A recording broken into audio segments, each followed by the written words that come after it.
You may already know that NASCAR has imposed huge penalties on Byron and Gibbs. Trouble has been increased for them more than ever before. Now the question arises of how will they deal with the penalties at the Texas Motor Speedway? Want to know everything in depth? If yes, then NASCAR Zone is here for you.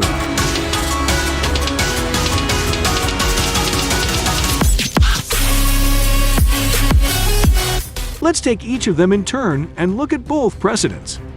In the first precedent, a driver who causes an accident while caution is in effect will incur a fine of $50,000, in addition to the loss of 25 driver points and 25 owner points for his team. After intentionally colliding with Denny Hamlin during the caution period at Texas, Byron was given this penalty for his actions. His violation of the NASCAR Member Code of Conduct, namely sections 4.3a and 4.4c, could not have been more obvious. Even though NASCAR authorities did not observe the touch at all, it was filmed on Byron's personal in-car camera. Because the officials who were in charge of the race didn't observe what happened in real time, they let Byron remain in his place on the racetrack, and he ended up placing 7th overall. Hamlin, who for the majority of the race showed top 5 speed, spent the rest of the race fighting his way back up to the 10th place. Following the news, Hendrick Motorsports has stated that they intend to file an appeal, a move that was reposted by Byron's official Twitter account. We can see why they are making an effort. After all, Byron dropped from being 17 points ahead of the playoff cut line to being 8 points behind it.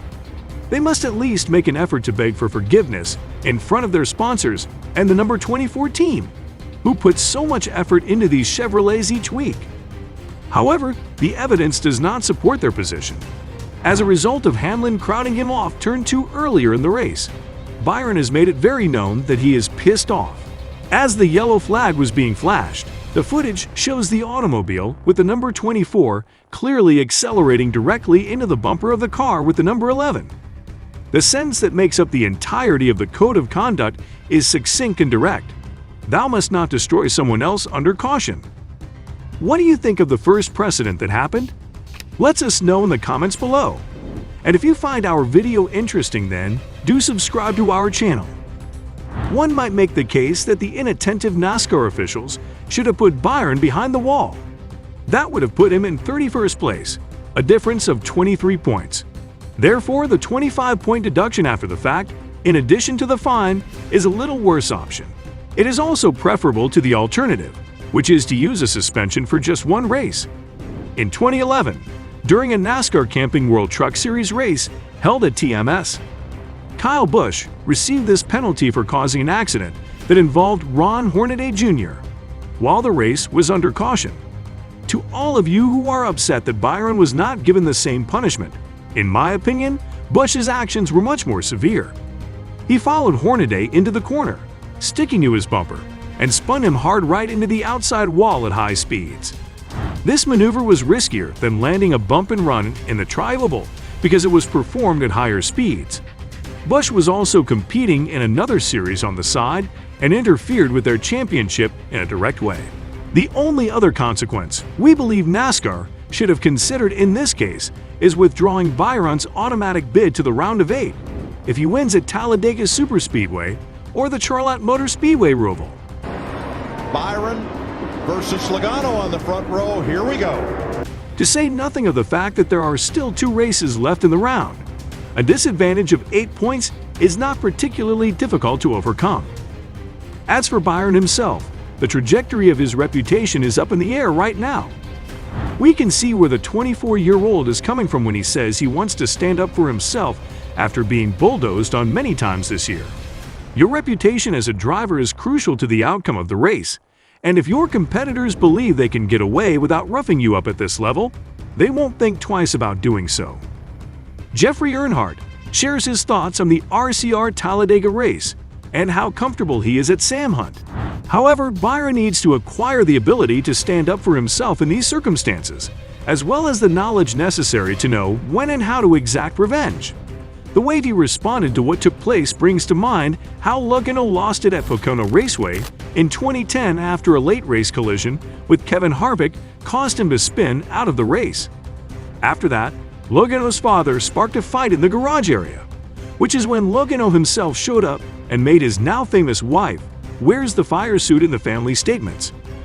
On the track, it seemed as though Harvick was the one who should take the blame. The manner that Logano responded allowed him off the hook, and he lost even more respect for himself as a result of the clumsy and ineffective way that he dealt with adversity.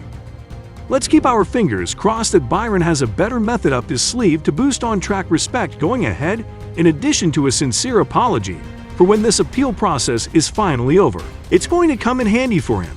And let's keep our fingers crossed that the NASCAR officials will continue to follow this very same precedent moving ahead.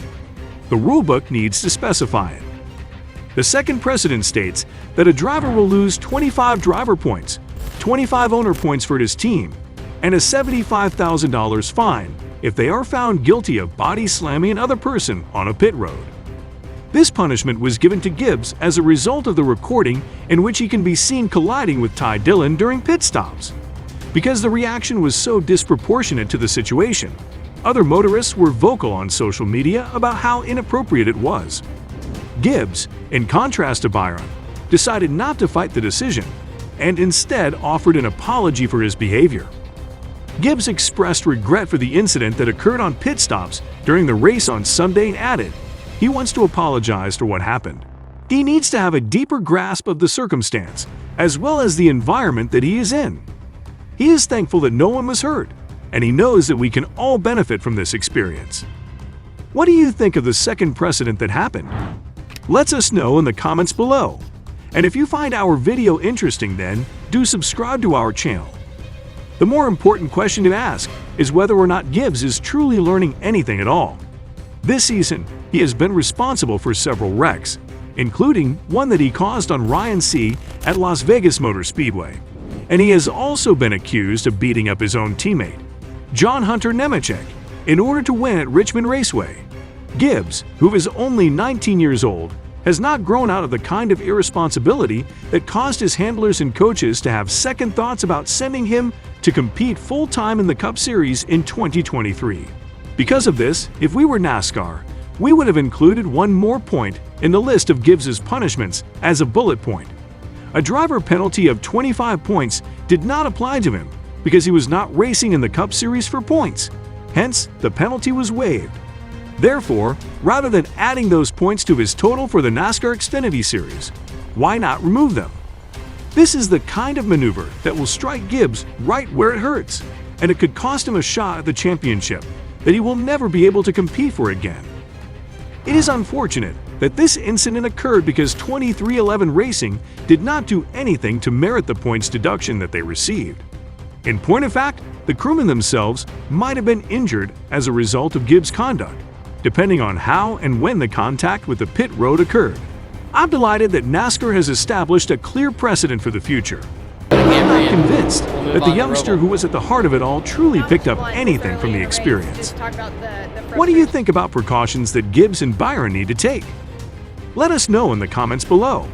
That's all for today. Hope you all liked our video. So don't forget to subscribe to our YouTube channel to see more of our incredible videos. Look forward to seeing you in the next video.